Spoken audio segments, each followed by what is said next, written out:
이번 시간은 성희롱 예방 교육입니다.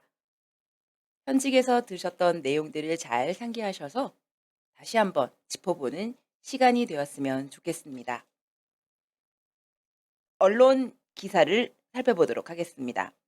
같은 학교에 근무하는 직원에게 오피스 와이프라는 발언을 한 모 중학교의 교감 선생님이 모욕 혐의에 대해서 유죄 판결이 났던 사례가 있었습니다.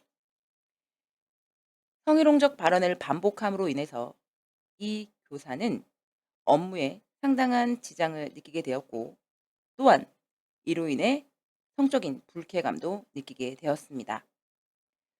이 사실에 대하여 경찰에 고소를 하게 되었고, 그 판결이 나오게 된 것인데요. 다양한 성희롱 사안들을 보게 되면 이 성희롱은 젠더 기반 폭력이라고 이야기할 수 있습니다. 젠더 기반 폭력이란 사회적으로 부여된 어떠한 성, 여성성, 남성성에 대해서 특정한 통념을 토대로 약자에게 가해지는 폭력이라고 할 수 있습니다. 여성뿐만 아니라 남성 피해자도 다수 발생을 하고 있는데요. 사회적 약자에 대한 폭력, 성별화된 폭력, 사회 구조적 문제라고 볼 수 있습니다.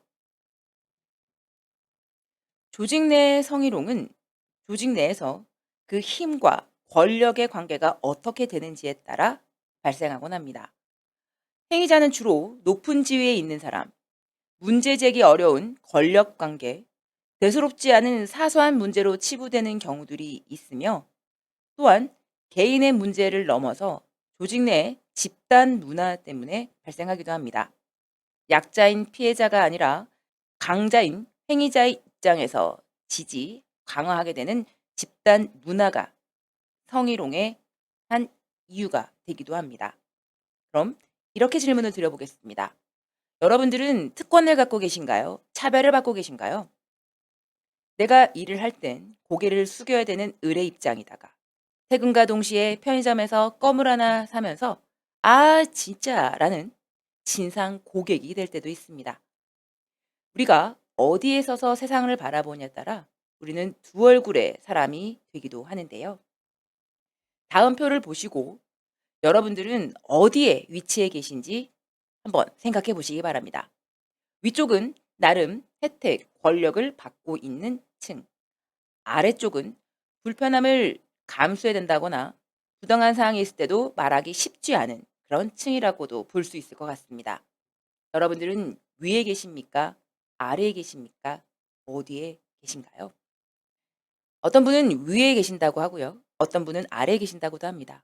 어떤 분은 어디 해야 될지 잘 모르겠습니다. 라고 답하시기도 하는데요. 어머, 위에 계시는군요. 그동안 많이 혜택받고 지내셨나 봅니다. 아래쪽에 계신가요? 어머, 불편하셨어도 말을 잘 못하실 수도 있겠네요. 그런데 제가 위에 계셔서 아래에 계셔서 이걸 구분 지으려고 질문 드린 게 아닙니다. 어떤 기준에선 위에 있는 것 같기도 하고요. 어떤 기준에선 아래에 있는 것 같기도 하거든요. 늘 아래쪽에만 계신 분이 계신가요?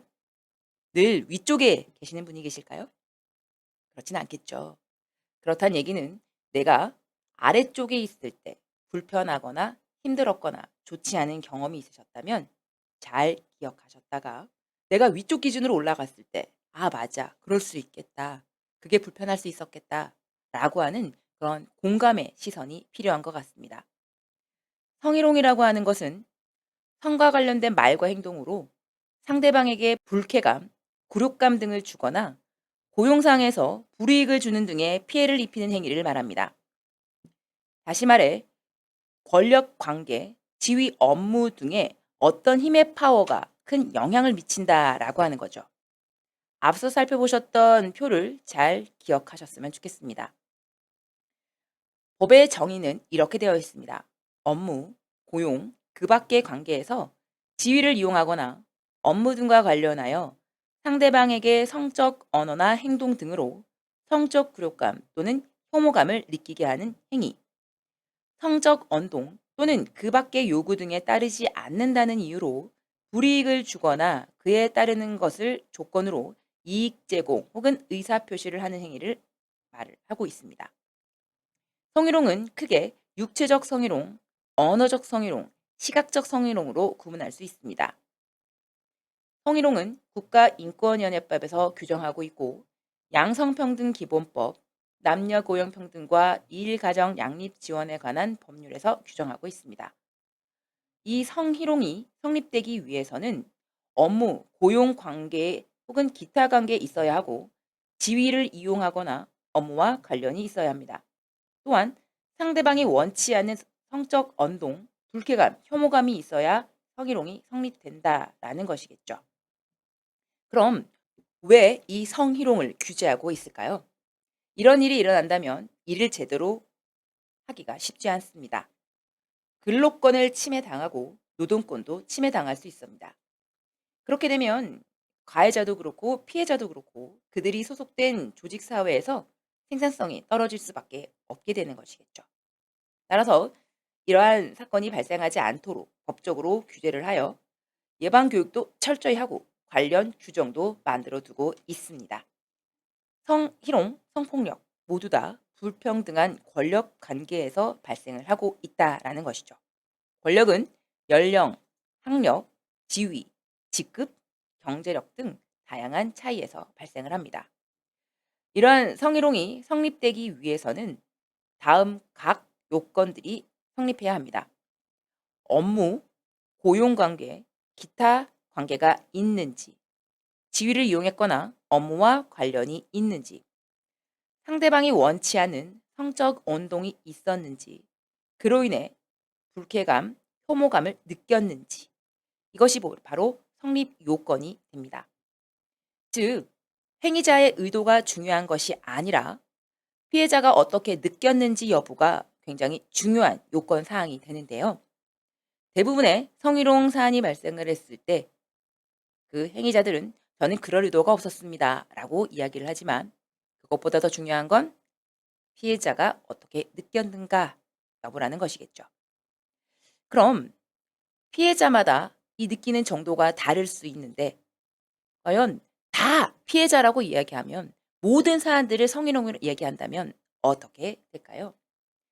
따라서 이 피해자가 불쾌감, 혐오감을 느꼈는지 여부를 판단 내릴 때는 그 성별에, 그 연령에 그 일을 하고 있는 사람이 보았을 때도 그렇게 느꼈는가라고 하는 보편적 관점과 합리적 관점이라고 하는 판사님, 변호사님, 검사님, 노동부에 계신 분들 혹은 우리 소속 기관 혹은 학교의 심의위원들이 이것을 합리적 관점에서 평가 내리도록 하고 있습니다.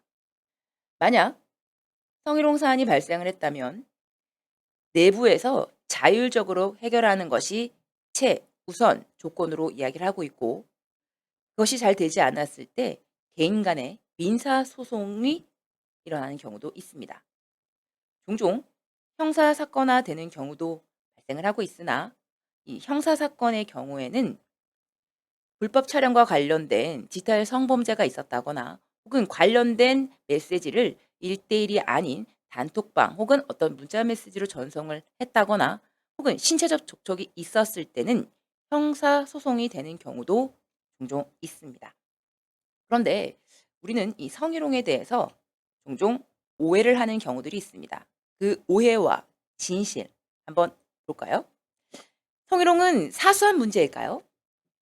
성폭력과 성희롱을 질문드렸을 때 "성폭력은 굉장히 강하다."라고 얘기를 하시고 "성희롱은 사소하다. 그냥 장난이다. 가볍다."라고 얘기하시는 경우들이 있습니다.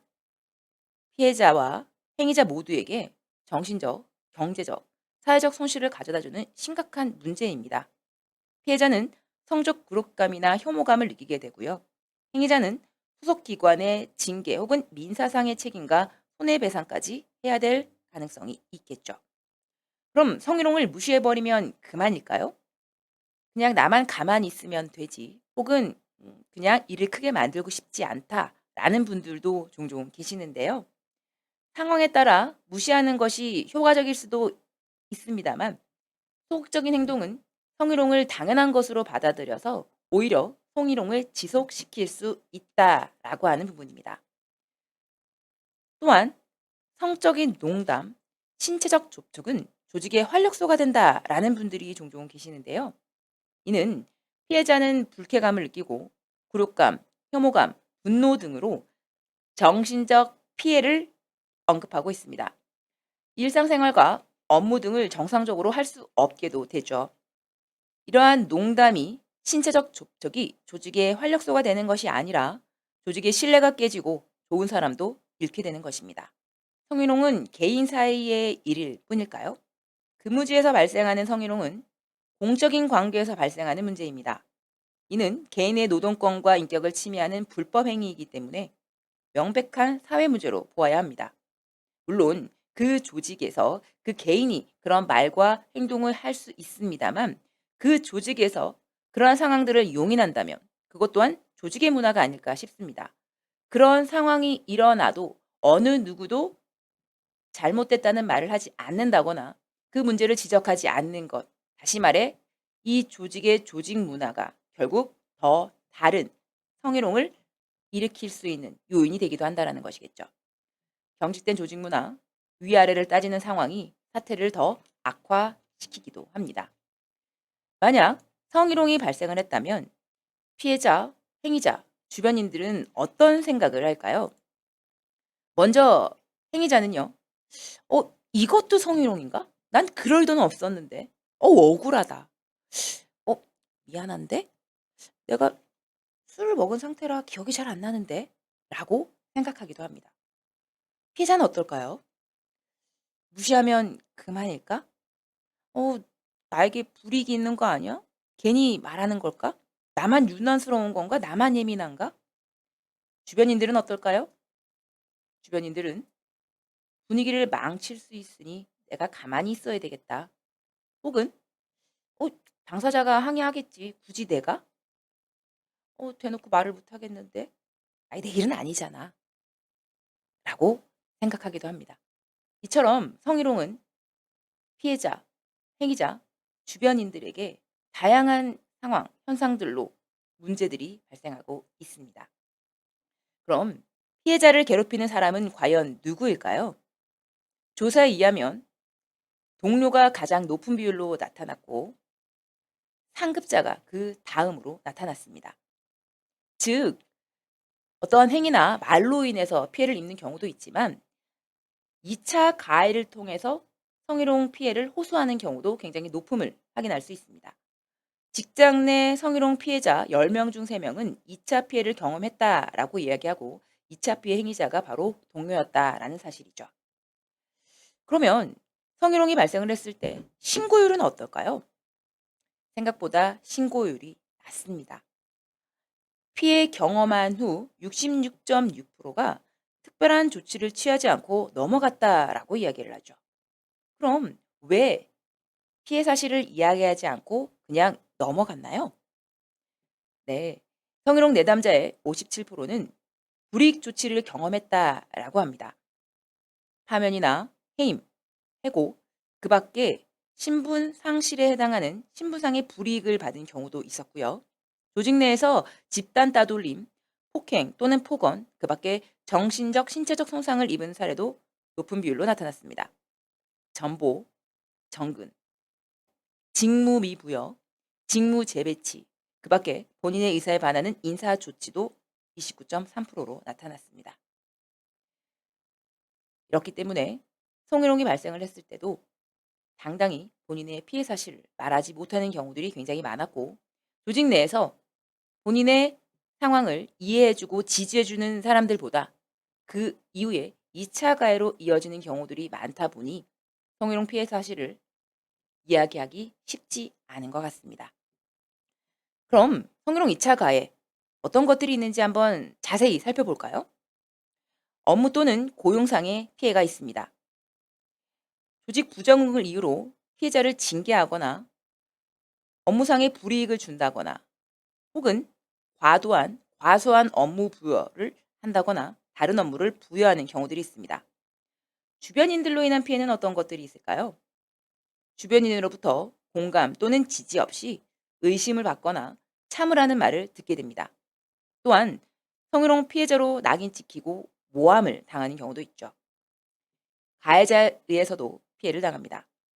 가해자 및 가해 동조자의 고소, 협박, 사건 누마를 강요한다거나 혹은 모욕이나 음해도 있습니다. 종종 조직 내에서 억울하다고 이야기하며 탄원서를 받으러 다니는 가해자들도 발생하고 있습니다. 또 사건 처리 과정에서도 피해를 입는 경우들이 있는데요. 이 성희롱은 개인적인 문제로 치부하고 알아서 처리하라고 한다거나 처리를 지연한다거나 조치를 하지 않는 미조치도 있습니다. 또 사건을 축소하거나 은폐하는 경우도 있으며 가해자 편을 들어 불공정한 조치를 취하기도 하죠. 또 이 사건 처리 과정에서 피해자를 배제한다거나 가해자와 합의를 종용시키고 가해자에 대한 사과를 지시한 후 사건을 무마하기도 합니다. 가해자에게는 경징계 후에 사건을 그냥 종료해 버리기도 하죠. 2차 가해 중에서는 이 피해자의 정신적 피해도 있습니다. 그 일로 인해서 스트레스, 불면증, 대인기피증에 걸리기도 하며 또 비밀 유지가 중요한 성희롱 사안에 대해서 피해자의 신상이 공개되거나 또 다른 소문이 만들어지기도 합니다. 이처럼 조직 내에서 발생하는 성희롱은 피해자, 가해자, 그리고 주변인들 모두에게 피해를 야기하고 있습니다. 그럼 만약 성희롱이 발생을 하게 되면 어떻게 해결을 해야 할까요? 사건이 발생을 했을 때 사건을 신고하거나 접수, 상담 신청을 하게 됩니다. 먼저 그것을 인지하시는 분도 있겠죠. 사건이 발생을 하게 되면 먼저 고충 상담원에 가서 이 사항을 상담하거나 접수를 하게 됩니다. 그랬을 때 단순히 상담에서 종료되는 경우도 있고요. 이것을 사건화해 주세요 라고 피해자가 얘기를 한다면 조사 신청과 접수를 진행하게 됩니다. 그럼 접수가 된 사안에 대해서 고충 상담원은 이 사실을 신고하게 되고 성희롱 성폭력 고충심의위원회를 운영하고 준비를 하게 됩니다. 그리고 조사 절차를 진행하게 되는데요. 이때 조정이나 중재를 피해자가 요청한 경우를 제외하고는 조정이나 중재는 불성립하게 됩니다. 이로 인해 위원회에 심의 회부를 하게 되고 의결을 하게 됩니다. 조사 과정에서 이것이 성희롱, 성폭력으로 인정되게 되면 인사조치 및 또 다른 대책을 수립하게 되는데요. 먼저 피해자 보호 조치를 결정하게 되고 행위자에 대해서는 징계, 인사조치가 일어나게 됩니다. 또한 재발 방지 대책을 수립하여 교육청에 보고하고 여성가족부에 보고를 하게 됩니다. 만약 성희롱, 성폭력 등이 불인정됐을 경우에는 재발 방지 대책을 수립하고 사건을 종결하도록 되어 있습니다. 성희롱이 조직 내 발생을 하게 되면 제일 먼저 피해자를 보호하기 위하여 행위자와 분리 조치를 하며 성희롱 사안에 대해서 비밀 유지가 되어야 합니다. 피해자들이 가장 바라는 것은 무엇일까요? 이 일이 일어나기 전 일상 회복, 일상 유지를 가장 바라지 않을까요? 또 피해자에게는 피해 회복을 위한 조치를 취해줘야 할 것입니다. 또 2차 가해를 방지하기 위해서 피해자가 문제를 제기했을 때 이를 지지하고 지원해 주어야 하며 피해자가 어떻게 느끼고 영향을 받을지 고려하고 공감하는 자세를 보여주어야 합니다. 2차 가해가 있는지 모니터링을 통해서 2차 가해를 통한 2차 폐해가 발생하지 않도록 노력해야겠습니다. 우리가 속한 조직에서는 평등한 조직 문화를 만들기 위하여 성희롱 실태 조사 등 조직 문화를 점검해 보고 성차별적 요소를 점검하고 혹시 그런 요소가 있다면 이를 배제해야 할 것입니다. 약자를 존중하는 조직 문화를 형성하고 교육도 지속적으로 해야 할 것이고요. 가해자에 대해서는 명백한 징계와 책임자의 강력한 의지를 표명해야 할 것입니다. 나는 그런 사람 아닙니다. 저희는 그러지 않아요. 라고들 이야기하십니다. 그러나 나는 물론 그렇지 않지만 조직 내에서 이러한 언동으로 인한 사안들이 발생하게 된다면 제3자에게 그러한 언행, 무례한 언행을 하는 것을 지켜만 보더라도 나는 그러지 않지만 그 광경을 목격하기만 하더라도 목격한 사람도 무례해진다라고 합니다. 전체적으로 서로를 적대시하는 조직 분위기가 야기되는 것이죠. 이로 인해 그러한 무례함이 악순환된다라고 합니다. 우리가 속한 조직에서 성희롱은 절대 용인되어서는 안 됩니다. 뿐만 아니라 서로를 존중하는 우리의 조직 문화가 필요하지 않을까 싶습니다. 끝으로 다 같이 한번 외쳐보셨으면 좋겠네요. 존중하면 존경으로 돌아옵니다. 행동하면 행복으로 이어집니다. 우리 모두가 행복하고 즐겁게 일할 수 있는 조직 문화 형성과 우리 부산광역시의 행복한 학교 문화를 위해서 우리 모두 노력해 보았으면 좋겠습니다. 오늘 교육은 여기서 마치도록 하겠습니다. 수고하셨습니다.